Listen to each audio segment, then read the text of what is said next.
Alright guys, so this is my last breakdown on this movie. The movie Him.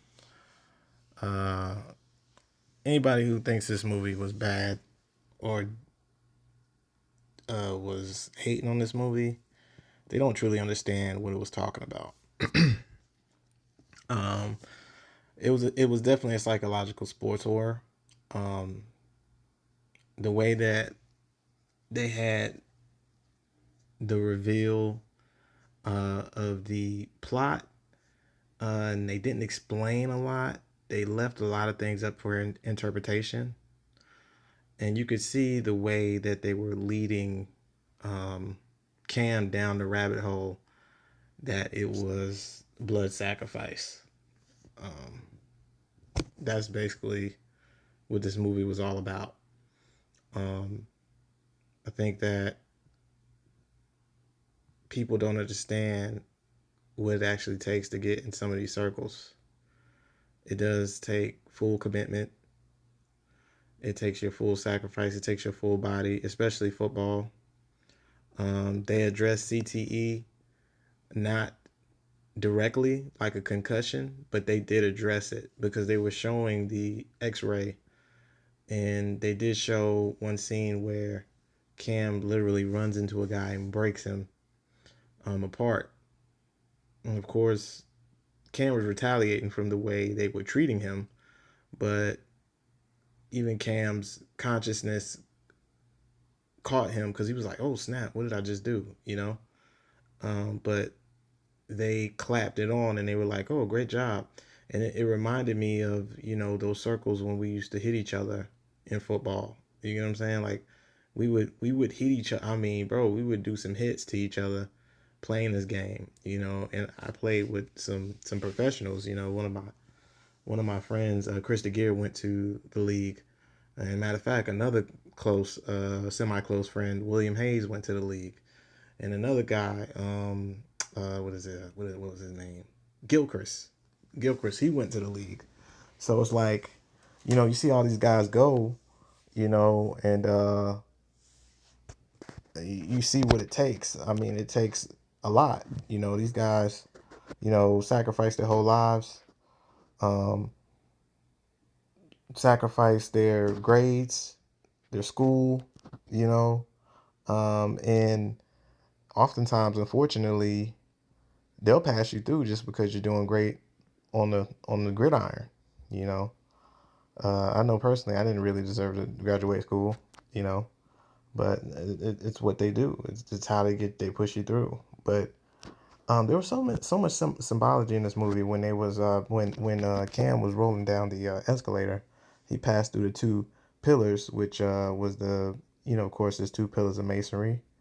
Um, I can't remember what it goes into exactly, but it's like an as above, so below. And then there's a red and a blue. So there's like a black and white on the checkerboard, which uh, represents opposing forces, right? And that we are merely pawns or actors, on the world stage. That's where Shakespeare's line comes from. I really think Shakespeare may have been into some Masonic covenants as well. A lot of people, when you listen to what they say, and you hear the relativity of the things that they say and the way that they say them, you can hear the Masonic ties to it. You know, if you're if you're in tune, right?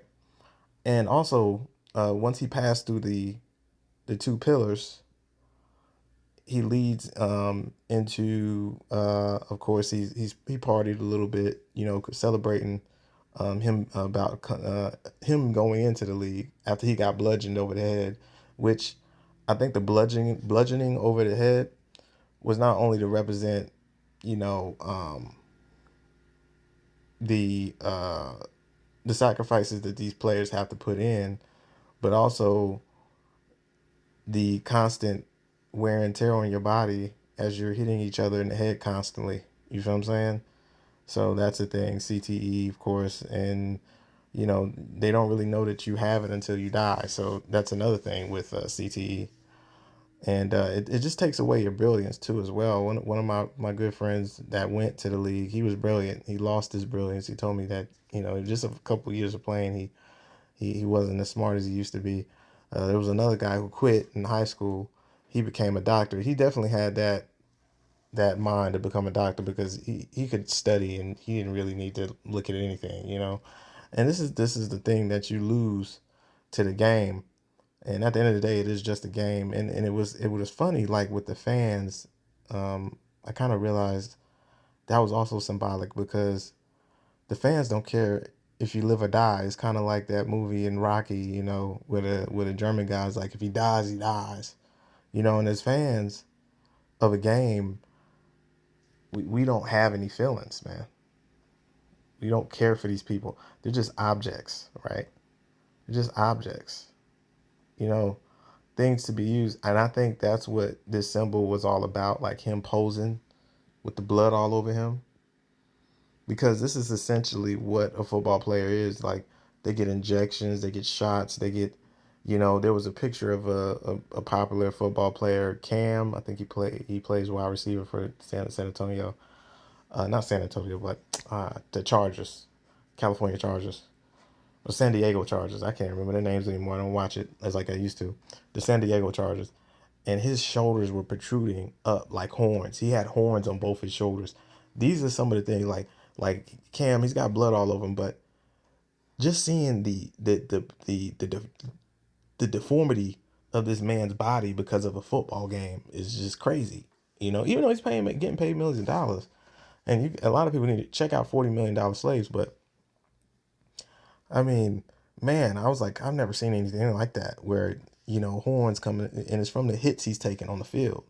You know, and it's just a part of the game. And you could see him here. Him Cam is posing. Like, are you entertained? Right? Is this why I'm here? It doesn't matter about my body or about me living or dying. Like even when they locked him in there with Isaiah in the end there, um, they didn't care. You know, the people that he came outside to and destroyed, they didn't give a darn about his well being, about Isaiah's well being, about Isaiah's mental state. All they cared about was pushing the game on, and this blood covenant, and just more blood, more blood. And the people that say, "Oh, why did he do what he did?" Are you kidding me? I mean, look what's going on with the game, you know. And it's getting to the point where there's gonna have to be a conversation about football transitioning into like flag football. If they can't protect these brothers' heads, they're gonna have to do some real soul searching about protecting these brothers for real, because they've turned it into a factory of humans just losing everything, you know. And we know most of these guys go broke too. They don't make that much money, and they can get cut at any time. Their contracts aren't guaranteed, and the fans also okay. There was another scene here where, and I really think when Cam was sent off to this setup to go into becoming him, he had every obstacle against him. He wasn't really supposed to make it out of there alive. You get what I'm saying? He wasn't supposed to make it out of this scene here and be able to face the owners. He had that guy who was symbolic of John the Baptist when he put his head in the charger when they sacrificed him. He was helping him, giving him those little valves of run that would like give his body a pump, you know, because I think his body, when they was giving him the blood, his body was like rejecting it. It was reacting weird to it, and then he was getting drugged as well um, at these parties too. So John actually was helping him and giving him those little injections so he would, come back too. Um, but there was a couple of times where he got set up He was supposed to die. Like the fan, they almost killed him. Like they was able to sneak in, and Isaiah was celebrating them coming in. Like Isaiah was crazy, you know. And he tried to act like he was trying to save him, but he was just watching to see what was going to happen next. That's all he was doing. He was just playing his role. And as Isaiah saw him progressing and transitioning, you can see the hatred coming off of Isaiah, because Isaiah only cared about one thing, it was the glory. That's why he kept going in the room watching tape, all the time. And there was another scene too I liked, when they were in the desert and Isaiah was tempted them and said, look, I'll give you all my little riches here, my cars, clothes, money, whatever your broke ass wants, right? But I just want your youth. And Cam looked at him and was like, nah, I'm gonna get it out the dirt, get it out the mud, everything I get, I'm gonna earn.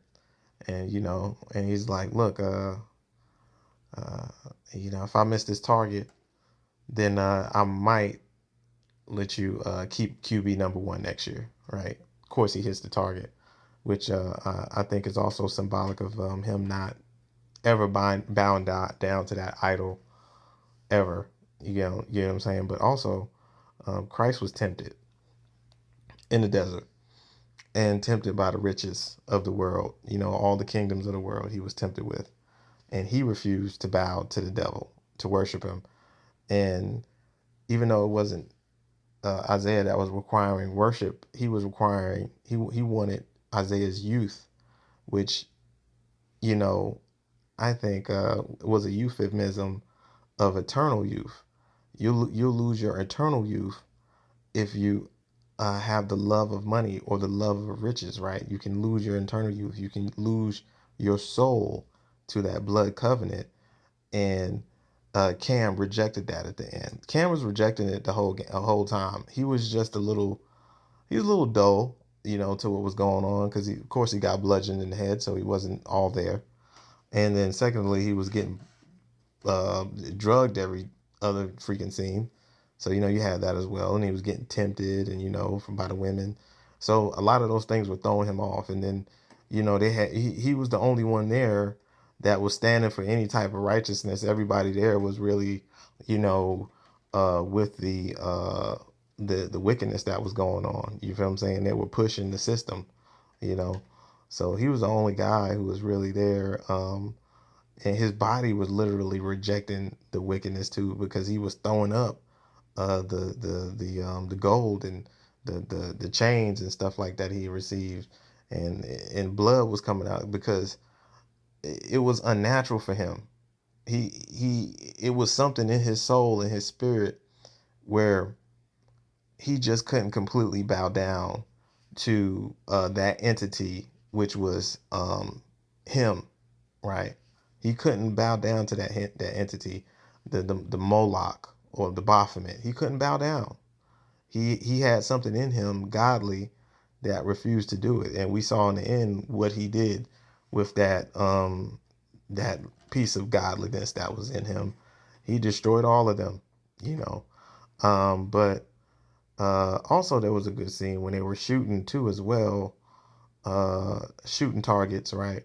Which ironically is a bar, because look at when a QB throws his the football at targets, they're essentially gonna get hit. These are the so it's like they're shooting targets that they hit, and the quarterback throws right to targets that get hit, right?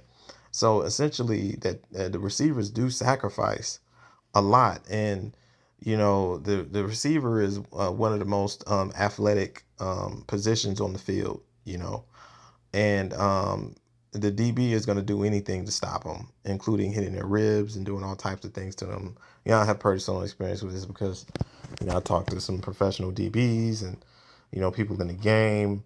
I was kind of raised up into this, so it was like it was interesting seeing this. But I think, like I said, this movie paralleled even basketball. They always talk about the GOAT in basketball as well. So they're all tied together, and there was a guy back in the day. He made a video about this. He said, "Man, I went to the satanic convention or satanic, whatever worship, and he was surprised at how many athletes he saw there, right? So this isn't something that's new. This was back in the 90s, or I think mid 80s when this video was made. This was an older video. So what's been happening is starting to come to the light, with these movies now. Um, also when Cam, before he was about to go and do his thing with Isaiah before the training, he got into the bathtub, which essentially is the Masonic sign for I'm down for anything. You know what I mean? So at the beginning, he was down for anything. He was sold a dream. So that's what these secret covenants do. They get you in by the promise of wealth, notoriety, and you worked hard to where you got to get to where you get. I mean, a lot of people think that just because you're satanic means you might not be good as these people. Look, they're the best at everything. Okay, these people are physically in shape. um they are attractive, right, to the opposite sex oftentimes. These people are nothing to play with, man. So a lot of people that sign these covenants and do these things, um they're not what or who we think they are. And shout out to Justin Tippin, because he fit a lot of information in this short window of space. You know, I was really amazed at how many allegories and euphemisms he had for the Bible there throughout the movie. Also with the lady in silver, she sold out. She was like the Judas. She sold out uh, Cam, because Cam thought, look, he's just going. I didn't know. I don't think he knew completely what was going on until he saw that guy's head like that, and he freaked out. You could tell. He was starting to figure some things out. Like, wait a minute. And when he woke back up and he confronted Isaiah, and he was like, "What you sharing your blood with me? What the heck is going on with this?" Like, he didn't know that those injections were blood. He didn't know none of that stuff was going on. He just thought that he was, being helped medically. But they were preparing him slowly but surely for what was to come. Um, so I thought that was, I like the way that Cam acted this. A lot of people said they didn't like his acting, some people, but I really liked how he did his thing. I thought the silent, quiet warrior juxtaposed Isaiah's, braggadocious demeanor really, even the film out. So I did definitely enjoy the silent warrior of Cam. And what was another scene that I liked that I saw that was biblical? When he was sitting there, and then they kind of shot him in like a Christ like in a Jesus Christ painting way at the table of the Last Supper. And it's funny that uh, he at the end he's gonna eventually kill everybody, right? But he's you could say that this is a representative of the second coming of Christ, right? Like, it's kind of like a representation of that in a small scale. That this whole football blood sport system, cult like Baphomet Moloch worshiping is being destroyed by one man single handedly with the sword, right? Which Christ did say, think not that I came to bring peace but a sword. So a lot of people forget that Christ was about peace and love and joy and happiness, but he also was about that work, because he knows the second time he comes back, he's preparing us, because the second time we only got two places where we're going, but a lot of people don't like to hear that, but it's the truth. And I really liked how they even put like a football lace in uh, Cam's head, just showing that he's a commodity, you know. And man, it was just so many, biblical uh, relativity in this movie, man. When Cam destroyed those people. There was no way they were going to make it out of there alive. He cut them to pieces. I mean, and the scriptures talk about often that when uh, triumph happens, or someone or God does what he has to do to someone, he cuts them in pieces where they have no chance of survival. And that's why look, we gotta all repent, guys. Because he is coming back. And these movies like this always put a fire in me a little bit, because they even though this is a horror movie, it is horror. It's psychologically terrifying, and I think it terrified a lot of people, because when you really slow down this movie and you really break it down scene by scene, and some of the things that were promoted and the things that are injected into our culture within football, the idol worship of the fans, um, of the players, the fans not caring if the players live or die. They look at them as like model action figures that, you know, are wins and losses, and what is it? Things that they can use for fantasy football. It really got into the psychology of horror. And when you watch it again, you're like, wow, well, now that the father sold his son out. And so you're looking at that first scene in a totally different light. So, even this little symbol here with him holding his arms out, they know that Cam, they set up this guy to be a Christ-like figure, right? But he's really an antichrist. But it's funny that the trap that they set for Cam, you know, in the end became the same trap that they were falling themselves, because they all got destroyed. And when he they placed that modern rock like door, the push door, it reminded me of Christ when they put that rock in front of the door, and they tried to shut him in, and he was supposedly dead, right? Well, he was dead, but of course death couldn't hold him, right? So he triumphed over death, and that rock was removed. And not only that, the guys that were intended to kill him did not. And that's the same thing with Cam. When he came out of when he beat death, he came out of to the light, to the field. He was taught by Isaiah to protect his blind side, right? And what does the faith do? The faith protects your blind side. You know, this is what God does for us. He protects our blind side, because all of us have a blind side. Because we're all human. We all can be taken out of here, and that's what Isaiah taught him. And you can see in the end, he did the same thing Isaiah taught him: closed his eyes, ducked, under the sword when they tried to kill him when he didn't take the deal, right? And instead of him dying, like, I mean, so many assassination attempts on this man's life throughout the movie, just like Christ. Christ had multiple assassination attempts as well on his life.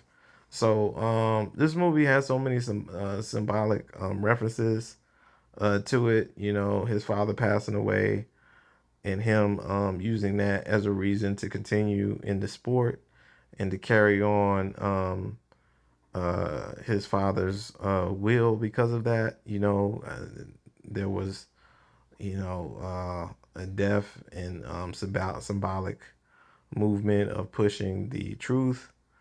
Uh, in scripture, there's always blood. That's one thing. When there is blood from a testator, the word does hold more weight after they are dead. So it's something that is pushed in the truth a lot. And but I just wanted to break this down. That's actually a scripture in Corinthians. You could check that out too if you get some time. But man, I loved him. So many symbols and signs in this movie.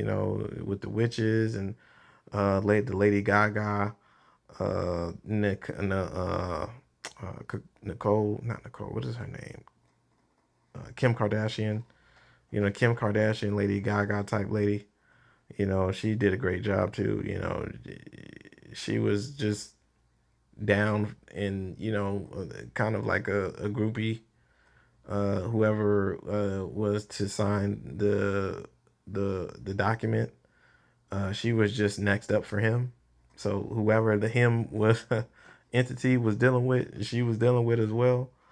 Um, and she was ruthless too. And I like the way that they portrayed that dress of hers as like a Judas going to sell Cam out because Cam didn't know what these things were really about. All Cam wanted to do was come in there and play football. He didn't want to all this. He didn't think all this was normal. You could see that his body was there, but his spirit was like telling him to get the hell up out of there. That's why he kept seeing that mascot. And I think Isaiah even saw it and was like, remorseful because he knew what time was coming because, they all have to make that sacrifice and die, at the end anyway. So he knows that was going to be somebody else taking the mantle from him eventually. But anyway, yeah, man, this is probably more to it than that. I think I, touched a lot of symbols and things like that they were doing there. There's probably plenty of more. If you have any, probably comment. Let me know what you've seen. But this is my last, take on him. And you guys have a great week.